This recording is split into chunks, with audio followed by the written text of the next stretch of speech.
Hello, hello. All right, this is my wrap up for week 6 in maintenance and my plan moving forward, and I'm excited about this. So, a couple things. One, I started my maintenance break back on March the 29th due to the whole COVID-19 pandemic and just feeling generally pulled in a lot of mental directions. And that day I weighed 160 and my average weight was 159.6. Today I'm wrapping up my maintenance phase and I weighed 159 and my average is 159.7. So basically 1/10 of a pound difference from my average, technically 1 pound down on the scale from beginning to end. What I would call a phenomenal maintenance break. I was really thrilled with that. So what does that mean, Heather? What does maintenance break mean? It means you chisel out 4 to 6 weeks. You say, this is roughly the caloric or point range I need. And I did both calories and I used the iTrack Bites app and switched to maintenance points in there as well. And what you do is you eat at your maintenance calories. You continue on tracking. You continue on meal planning. You continue on weighing out your portions and all that good business. You continue doing your physical fitness. All things remain the same. The only difference is one, probably eat a little bit more. And two, the biggest relief to me is where my expectations fall. So when I'm in maintenance, my expectation is not to see the scale go down. And believe it or not, I've shared this before in other videos, that is a stressor for people. So when you're stressed because you can't control the outcomes of our current situation, everything closing down, maybe your job laying you off, possibly financially getting affected, possibly just feeling depressed because you socially can't see your friends and family. It's just one more expectation that you have. And if it doesn't come to fruition, it can add to that table of just feeling out of control. This is why psychologically, I think it's really good in situations like the one we've been in to switch to maintenance, because it allows you to focus on your health, but it doesn't have that same weighted expectation of I should be losing weight. It's like, okay, I should be doing one more thing that I'm currently not able to do or can't do.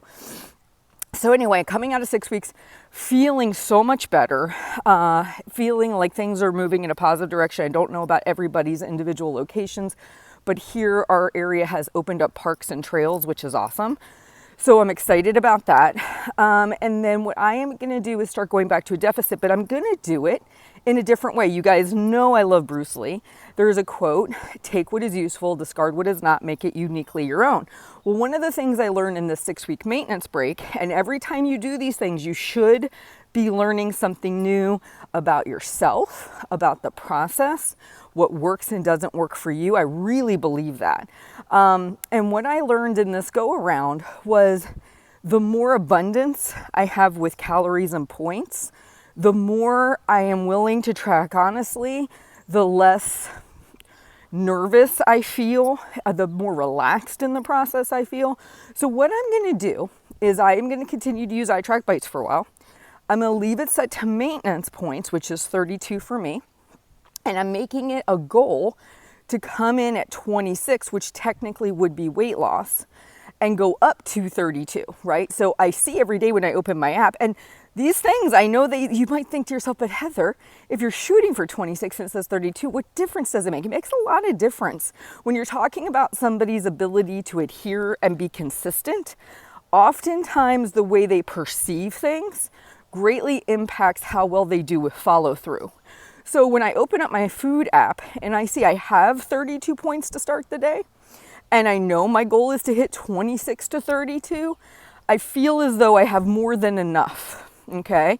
Whereas if I start my day with 26 and I see those quickly go away, I feel as though I don't have enough. It's that abundance versus scarcity mindset. Okay. Now I'm not saying you have to do this. Maybe this would not work for you, but I'm just sharing. I've tried it the last couple days and it's actually been really nice. I have opened up my app, so I had 32 points. Excuse me. One day I actually hit 26 without a problem. The other day was my kind of date day with my husband. I went up to 32. And so just knowing that that's kind of a goal I'm moving into is a lot of fun. Workouts, pretty much staying consistent. I'm going to be staying at home. I'm not rushing back to the gym. And I've been sharing all of my workouts, thoughts, things like that in my personal journal in the Half Size Me community forums. So anyway, just wanted to bring everybody up to speed. I am focusing on dropping my weight back down towards the lower end of my maintenance range now. First benchmark goal, 155 to 157. And then once I'm in that weight average range, I'll lower it again. And I'm not going to put a deadline on myself. I'm going to peck away at this. Ultimately, I'm lower than I was a year ago. So I look back at May 2019, and I have a side-by-side I'm going to put under the video for community members. But ultimately, my weight's down about 2-3 pounds from last year. And believe it or not, that matters. A lot of times we get really upset when we don't see the scale move on a daily, weekly, monthly basis. But when you look year to year, is your weight going down or is it going up? Most people, when they don't check on their weight, it's going up. But if you're actually keeping records of your weight, if you've been on this journey for a while, always go back to those old graphs. Look at how far you've come over time, because the reality is for most people in the normal lifespan of aging, moving less, things like that, most people gain weight over time. So if you're actually actively in this journey, working on this for yourself, you've probably noticed over years your weight is trending down. So I'm lighter than I was a year ago. I had a great maintenance break during what was unprecedented times. And I'm looking forward to going back into a deficit and continuing to peck away and get down to that lower 150 range of my weight maintenance. I hope you had a great week. I hope you had a chance to really think about some of the videos I shared about being intentional with what you do going back to your new normal. And I will be back with you again very soon. You guys take care.